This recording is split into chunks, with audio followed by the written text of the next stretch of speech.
cikgu akan masuk bagaimana cara untuk menghasilkan visi misi dan objektif ataupun apa yang kita perlu ada dalam kita punya fikiran semasa menetapkan visi misi dan objektif.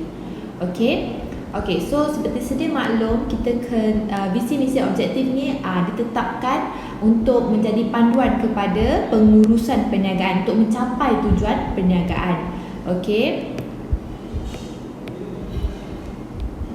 mencapai tujuan perniagaan. So indikator yang kita akan gunakan untuk mengukur prestasi sesebuah perniagaan adalah titik pulang modal ataupun kita bagi TPM, pertumbuhan, pemaksimum keuntungan, daya saing, share pasaran, jualan dan juga penyediaan perkhidmatan. Okey, so semua yang terdapat dalam visi misi dan objektif sebenarnya ada tujuan dia tersendiri.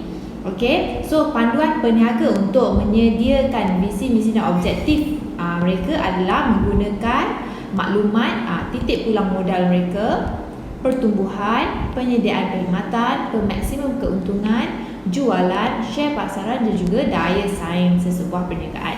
Okey, kita akan go through dengan lebih lanjut.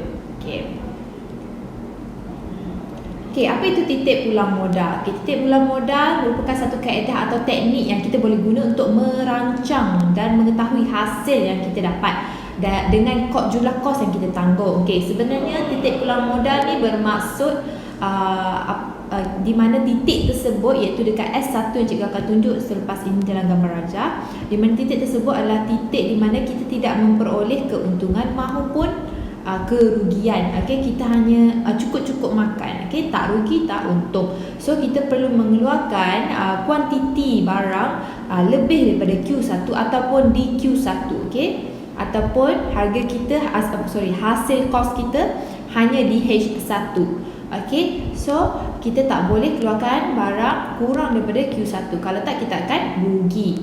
Okey, dan kita perlu mengeluarkan barang lebih daripada Q1 ataupun di Q1 untuk tak dapat kerugian. Tapi kalau kita keluarkan lebih daripada Q1, kita akan dapat keuntungan. Okey, so ni hasil huraian dia adalah seperti yang cikgu dah maklumkan baru je sebentar tadi. Okey, sama je dengan huraian cikgu. Okey, so dia just menghuraikan TPM tu apa, paksi menegak tu apa. Okey, paksi mendata tunjuk kuantiti produk. Titik S1 adalah jumlah hasil sama dengan jumlah kos. Okey, jumlah hasil sama dengan jumlah kos. Dan dengan kuantiti bersamaan Q1 adalah hasil bersamaan dengan H1. So pada S1 tadi yang cikgu tunjukkan, kita punya untung dan rugi adalah kosong lah. Maksudnya kita tak ada untung, tidak tak rugi. So kita hanya mendapat titik pulang modal sahaja. Okey, so apa formula untuk dapatkan titik pulang modal? Okey, formula adalah kos tetap bahagi dengan jumlah harga tolak kos berubah. Okey, so macam mana cara nak kira dia? Saya akan bagi contoh di bawah ini. Contoh, syarikat sukan ni membekalkan bola sepak di kedai-kedai runcit seluruh negara. So syarikat ni dia punya kos tetap adalah sebanyak RM500,000. So RM500,000 ni mungkinlah dibayar sewa kilang, bayar pekerja, bayar bil elektrik api. Itu adalah semua antara kos tetap yang perlu ditanggung oleh setiap perniagaan lah. Okey, so harga bola sepak yang dijual pada harga berapa? Dia jual RM100 sebiji. So kos berubah seunit adalah 75. So kita ada kos tetap, so kos berubah seunit. So macam mana cara kira dia? Okey, mula-mula kita kena senaraikan. Kos tetap apa? RM500,000. Harga berapa? 100. Kos berubah seunit berapa? 75. So TPM kita nak kira macam mana? Okey, RM500,000 tadi kos tetap kan, bahagi dengan berapa? Formula dia 100 iaitu kos jual, harga jual tolak dengan 75 iaitu kos seunit. So kita akan dapat RM500,000 bahagi dengan 25. So kita akan dapat 20 biji, 20,000 biji, iaitu ini adalah Q1 di mana kita perlu jual sebanyak ni sekurang-kurangnya untuk dapat titik pulang modal. Okey, seterusnya pertumbuhan perniagaan. Okey, so apa maksud pertumbuhan perniagaan?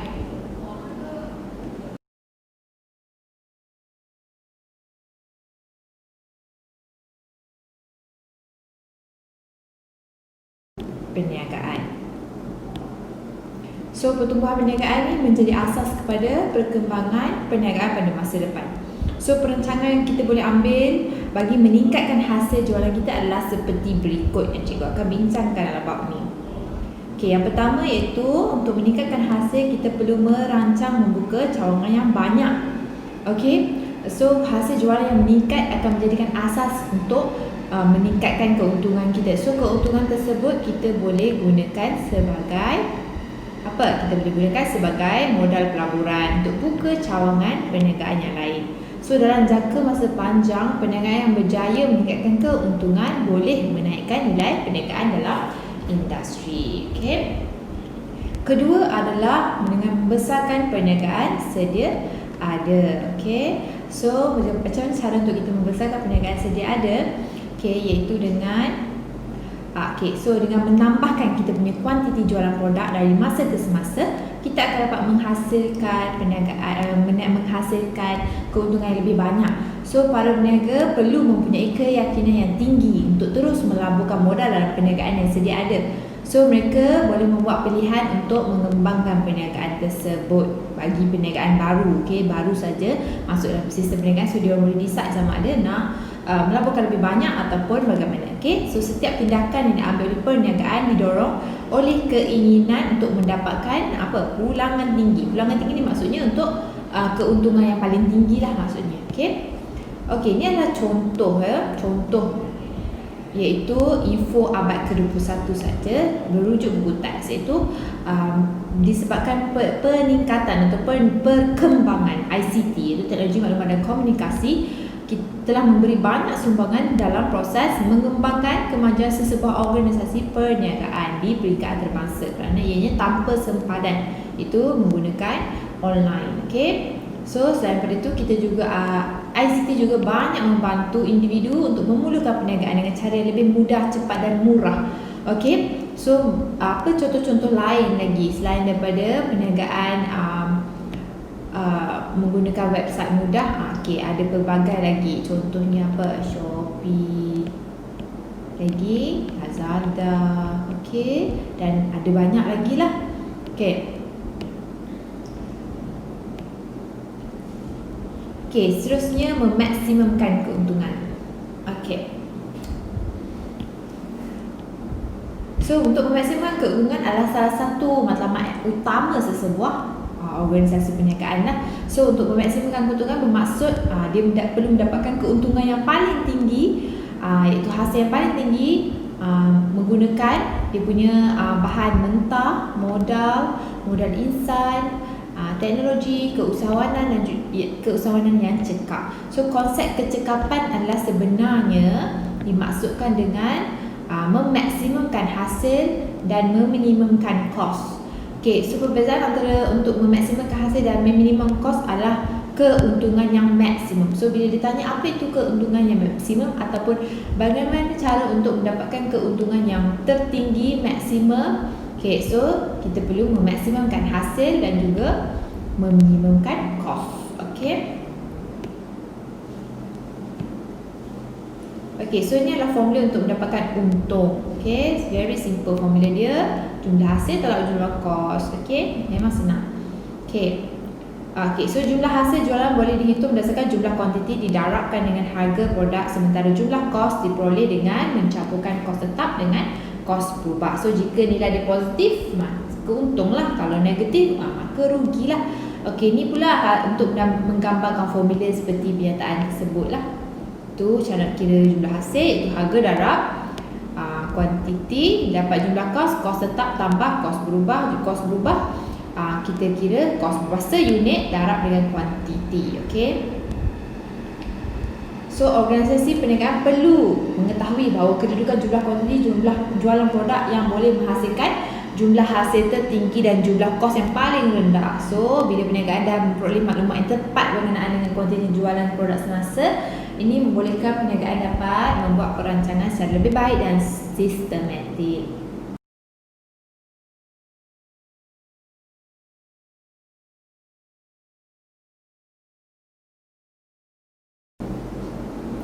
Okey, cikgu sambung. Okey. So kita ada dua jenis perancangan So kita ada perancangan jangka masa pendek dan juga perancangan jangka masa panjang. So dalam jangka masa pendek, kita tak semestinya mendapat keuntungan. Okey. Kita tak semestinya mendapat keuntungan atau memaksimalkan keuntungan kita. So keadaan ini berlaku sebab kita tak beroperasi dengan cekap lagi. Okay, so pengeluaran kuantiti kita akan mendapat kos yang tinggi lah seunit. Okay, berbanding perniagaan yang sedia ada yang dah lama berniaga. So kalau perancangan jangka masa panjang pula, kita boleh mengeluarkan barang atau perkhidmatan kuantiti yang banyak. Kerana apa? Sebab kita dah menggunakan sumber dengan cekap, so kita dapat memaksimumkan keuntungan. So kita boleh meningkatkan lagi kita punya hasil. So memaksimumkan keuntungan adalah tujuan perniagaan dan jangka masa panjang sebenarnya, bukan jangka masa pendek. So apabila jangka masa pendek kita masih tak dapat keuntungan maksimum, tak apa. Okay, sebab keuntungan maksimum adalah perancangan bagi masa jangka masa panjang. Okay, cikgu sambung. Daya saing. Okay, apa itu daya saing? So daya saing bermaksud kemampuan sesebuah perniagaan untuk mengekalkan operasi perniagaan dan industri. Maksudnya dia tak give up, okay? Ataupun dia tak rugi sampai muflis, sampai kena tutup. Okay, dia mampu untuk bertahan. So perniagaan mempunyai kemampuan untuk terus bertahan dalam industri dan menghadapi pelbagai kesukaran sehingga memperoleh keuntungan pada masa hadapan. Itu kita panggil daya saing. Okay, so terdapat beberapa faktor kemampuan perniagaan untuk bertahan dalam sesebuah industri. Salah satunya adalah kewangan. Itu faktor antara faktor yang paling penting. So untuk menetapkan kita punya visi misi objektif, perniagaan perlu mengambil kira faktor kita punya kestabilan kewangan. So kita kena ada modal kewangan yang kukuh, banyak dan perlu cukup lah untuk kita biayai hutang-hutang perniagaan kita. So pembiayaan kewangan amat bergantung kepada kestabilan kedudukan kewangan sebuah organisasi. Okay, so faktor sistem kewangan baik, bersaing, boleh tahan ialah kemampuan perniagaan dalam mengurangkan risiko kewangan, menyusun jadual pembayaran semula dan mengubah peranan tabung-tabung kewangan organisasi tersebut. Ini adalah salah satu faktor macam mana sesebuah perniagaan perlu ada kemampuan berdaya saing. Okay, seterusnya adalah sumber manusia. Okay, sumber manusia adalah salah satu benda yang agak penting ataupun paling penting, iaitu pekerja. Okay, so pekerja dalam sesebuah perniagaan ni adalah kita panggil apa, tunjang utama dalam sesebuah perniagaan lah. Okay, so kita ada 3 peringkat pekerja, itu pengurusan atasan, pengurusan pertengahan dan pengurusan bawahan. So pengurusan atasan lazimnya adalah ketua pegawai eksekutif, pengarah urusan dan pengurus besar. Okey, golongan ini akan buat apa? Mengetahui operasi sesebuah perniagaan. Okey, pengurusan pertengahan pula mengetahui bahagian terdapat dalam sesebuah organisasi seperti pengurus pemasaran, pengurus pengeluaran, pengurus kewangan dan juga pengurus sumber manusia. Ini adalah pertengahan. Okey, manakala pengurus bawahan pula mengetahui unit yang terdapat dalam sebuah bahagian seperti penyelia jualan. Okay, ni yang paling bawah lah maksudnya. Okay, boleh rujuk kat sini untuk pengurus atasan, pengurus pertengahan, pengurus bawahan. Okay, berujuk. Okay, so berdasarkan rajah ni terdapat 3 peringkat pengurusan utama dalam sebuah organisasi, iaitu pengurusan atasan yang dipanggil sebagai ketua pegawai eksekutif, pengurusan pertengahan terdiri daripada pengurus pemasaran, pengurus kewangan dan juga pengurus pengeluaran. Manakala pengurus bawahan terdapat daripada penyelia, terdiri daripada penyelia jualan, penyelia audit, ada juga penyelia bahan. So semua penyelia adalah pengurus bawahan. Okey.